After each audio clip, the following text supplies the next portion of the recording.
Before I forget, when we were talking off camera and you mentioned that thing about Bruce Lee, and you mentioned the 3 things for... So it was from a Bruce Lee thing. He said, he was talking about martial arts, and he said your martial arts should have 3 major kind of areas of benefit. And the first one is practical. So in martial art, you should learn how to defend yourself, like self-defense. Like, you know, if you're doing a martial art and you can't defend yourself, you probably weren't doing a martial art, right? Or you're doing something else, or something wrong. Second aspect is it should be good for your health. Now, you train a lot of martial arts, that can kind of run into some problems like injuries, blah, blah, blah, this kind of stuff.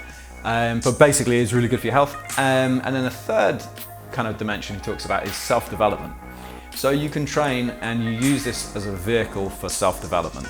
And what's that book? Zen and the Art of Archery, right? It's not a very kind of true Zen text, but it talks about, you know, this simple thing which is archery and how you can use this as an activity for self-development. And it kind of mentions it, you can use anything. Like you could be knitting and use that as a form of self-development or a spiritual pursuit.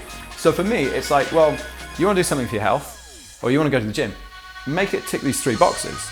Like, again, if you're going to the gym and, you know, okay, maybe you pump your muscles up a little bit, maybe this kind of thing, but if you can't jump over a fence or get up from the floor or, you know, sprint down the end of the road. Your back gets hurt by yeah, just your doing your back's out. shoelaces. Yeah, exactly. Oh, yeah, that's a classic one, yeah. You know, if you go to the gym and you've got nothing to show for it, like, or no sort of physical abilities to show for it, you can't operate practically, you did the wrong thing. So you're not ticking that first box. Yeah, exactly.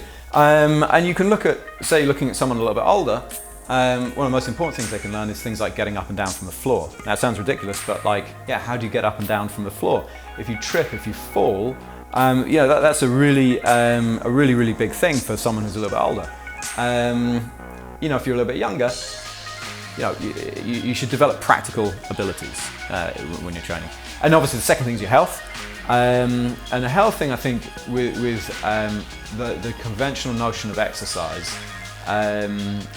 is, again, I think there's a big thing in the West, we're very kind of number oriented. So, you know, people have got these recommendations, these ideas, I need to do, you know, 3 times 20 minutes of cardiovascular exercise for my heart or this kind of thing. And it's just really myopic. It's like, you know, you've plucked out this one number and you've hammered it. And, you know, you see people going running and they're like, yeah, but you screwed up your knees and you screwed up your back and you can't do a pull-up. So your health is not really generally well. It might be well in certain areas. Yeah, you've taken one metric and you've improved that, but you kind of missed everything else. You know,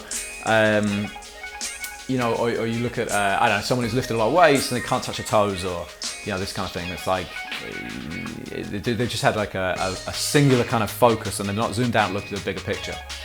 And the health problems, I think, are beyond.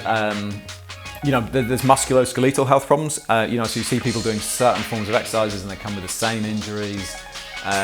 You know, and that's or kind of degradation over time. You know, I said cycling's great. You know, it's a good way to get from A to B. But if you sit at a desk all day and you're kind of hunched over like this, and you think, I'm going to do something about this, and you're going to sit like this for another couple of hours, you're not really doing the right thing, I would say.